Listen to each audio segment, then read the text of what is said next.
pessoal, a gente vai continuar aqui com a parte de virtualização, né? Nós já falamos aqui do hipervisor, né? Falando em português mesmo, o hipervisor tipo zero, que é aquele hipervisor que a VMM fica, né? O gerenciador de máquina virtual, ele fica instalado em firmware, né? Então quer dizer, o VMM fica bem próximo ali do hardware. E nós temos o segundo tipo aqui, que é o hipervisor tipo 1, né? Que é um hipervisor que geralmente a gente encontra aqui em data centers, né, de empresas. Então eles são conhecidos também como sistemas operacionais de data centers, né? Por que que eles são considerados sistemas operacionais de grandes centros de dados, né? Porque eles facilitam o controle e o gerenciamento dos sistemas operacionais que estão sendo, né, executados sobre aquele ambiente virtualizado. Então, eles facilitam esse controle de quem está administrando o data center, né? Então, você tem nesse ambiente aqui a consolidação de vários sistemas operacionais e aplicativos em menos hardware, né? Então, você tem lá um servidor parrudão e aí você consegue, através desse tipo de ambiente virtualizado, colocar vários sistemas operacionais e vários aplicativos rodando no mesmo servidor, né? Então, isso é otimizar recurso computacional. Você consegue também mover os convidados, né, os sistemas convidados que estão sendo virtualizados, mover de um lugar para outro, de um servidor para outro. Então, se um servidor tiver bem carregado, você consegue fazer o que? Você consegue transportar aquele convidado para outra máquina, por exemplo, né? Então você consegue fazer instantâneos, né? Você consegue migrar uma máquina virtual do jeito que ela tiver naquele momento, migrar para um outro servidor, né? Ou você consegue fazer clones de sistemas operacionais convidados também, gerar cópias desses convidados e enviar, por exemplo, para outros servidores. Então você tem uma gerência bem completa do seu data center através desse tipo de ambiente virtualizado. Então, os hipervisores tipo 1, eles têm essa primeira subcategoria, que são aqueles sistemas para data centers, e vai ter também uma segunda subcategoria que a gente vai falar daqui a pouco. Então, sistemas operacionais para fins especiais que são executados nativamente no hardware, né? Então, nesse caso aqui, o sistema operacional ele tem que ser construído para conseguir rodar nesse tipo de ambiente, né? Ele tem que ser modificado para conseguir executar nesse tipo de ambiente. Por que isso, né?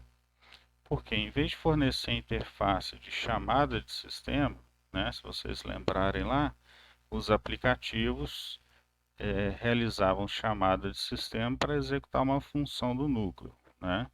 Então, em vez do sistema aqui fornecer essa interface, ele cria a execução e a gerência de SOs convidados, né?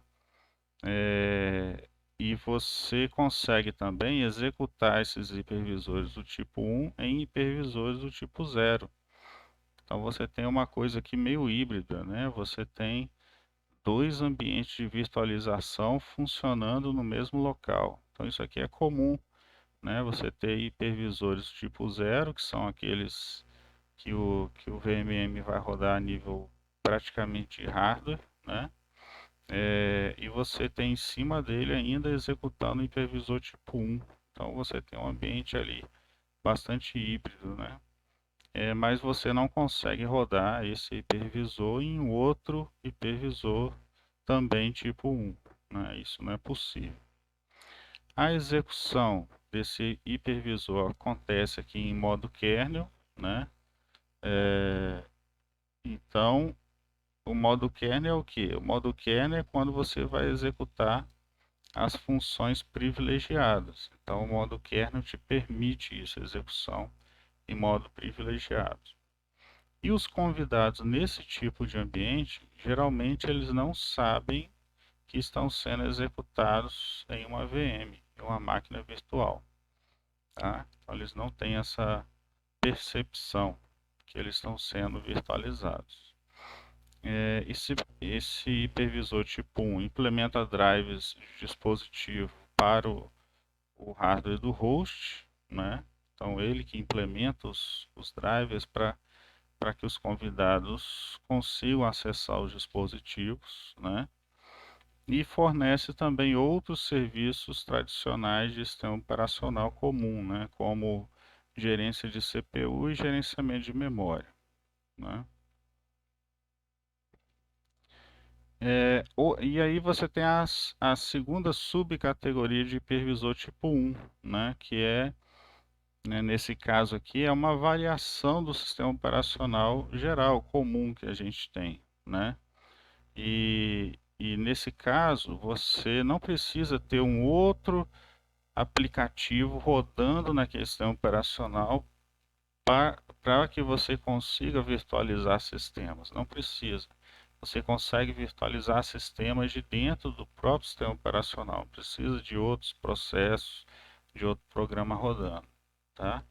Então, isso aqui ainda não chegou no hipervisor tipo 2, né? Você não precisa de um outro programa para virtualizar as máquinas.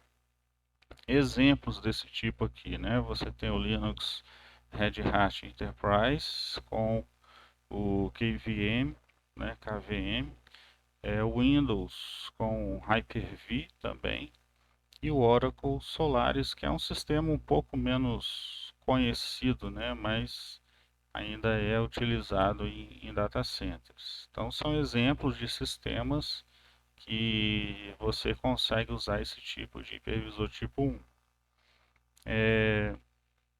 Esse tipo de VMs aqui, né, desempenha funções normais de VMM, de um gerenciador de máquina virtual, e geralmente é menos rico, né, mais simples em relação a recursos que os hipervisores do tipo 1, aquele anterior, aquela subcategoria anterior, que a gente considera como dedicados, né? Então eles têm menos recursos do que a subcategoria que a gente falou antes. Então, de muitas maneiras, trata os sistemas operacionais convidados como apenas outros processos. Então, como eu falei, a gente não precisa de um aplicativo de VMM para hospedar as máquinas virtuais. As máquinas virtuais vão ser virtualizadas de dentro do próprio sistema operacional, né? Então, para o sistema operacional que está hospedando aquilo ali, aqueles outros sistemas, né? As máquinas virtuais para eles são apenas um outro processo qualquer, tá?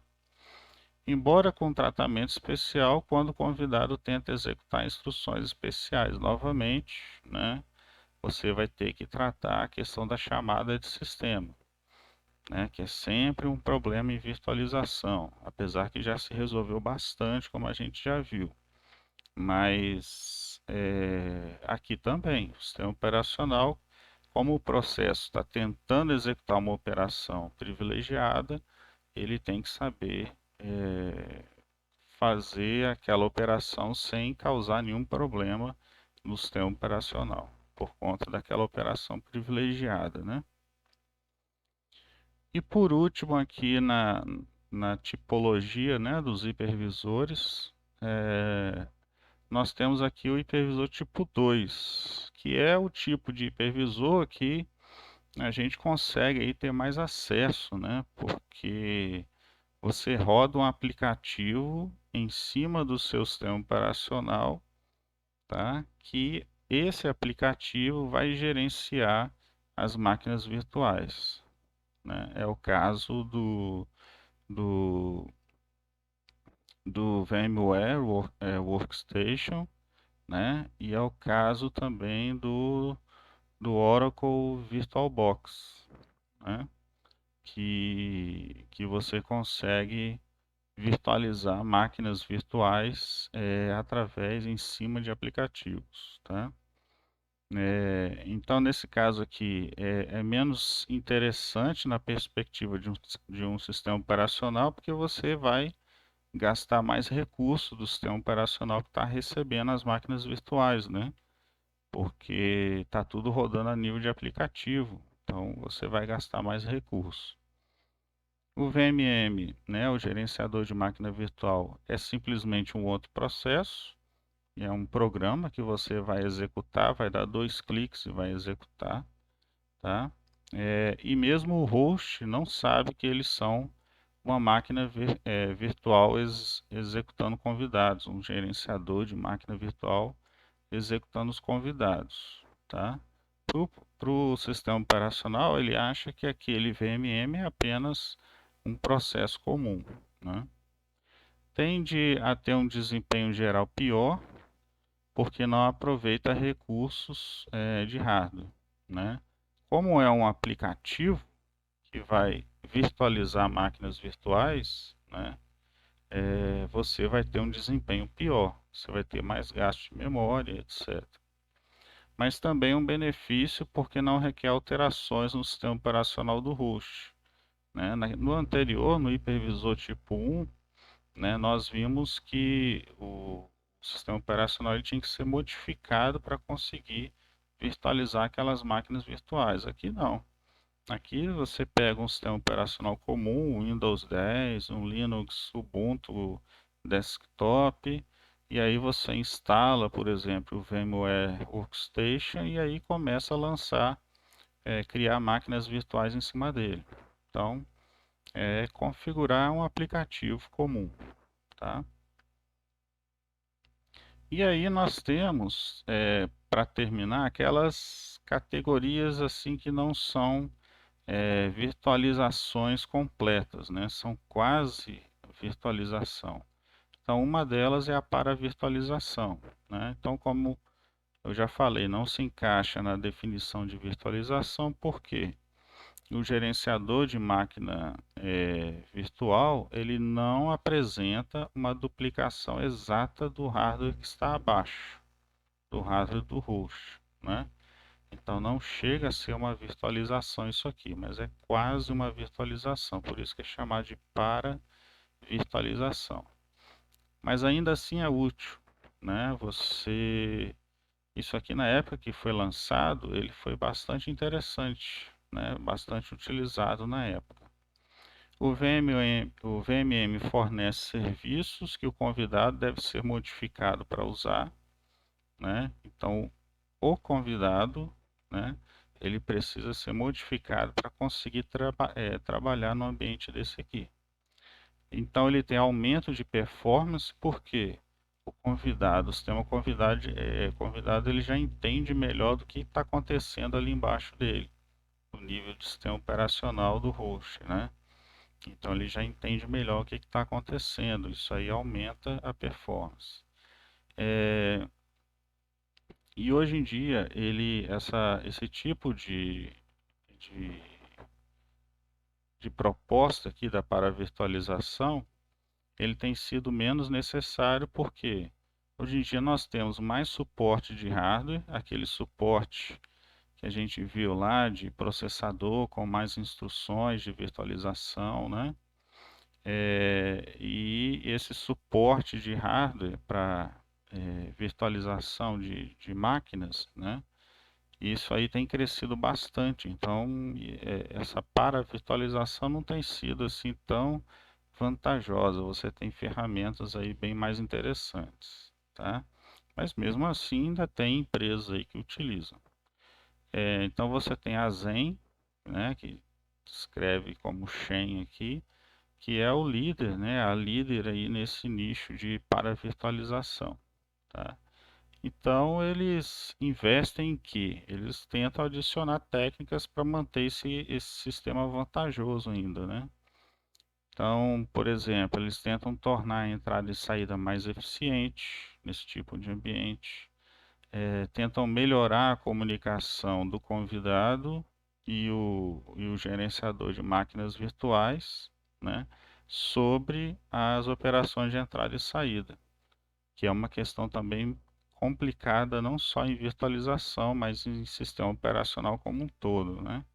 Então eles estão sempre tentando melhorar isso aí. E cada dispositivo de entrada e saída tem buffer circular, que é um tipo de armazenamento temporário que a gente não estudou, porque no nível técnico a gente não precisa estudar isso aqui, mas é uma área de armazenamento temporário compartilhado pelo convidado, né, e o VMM via uma memória compartilhada, tá? Então são algumas questões que eles agregam à paravirtualização para poder disputar com, por exemplo, os hipervisores aqui tipo 1, né, e o tipo 0. É uma forma de se tentar ainda concorrer com esses outros hipervisores, tá?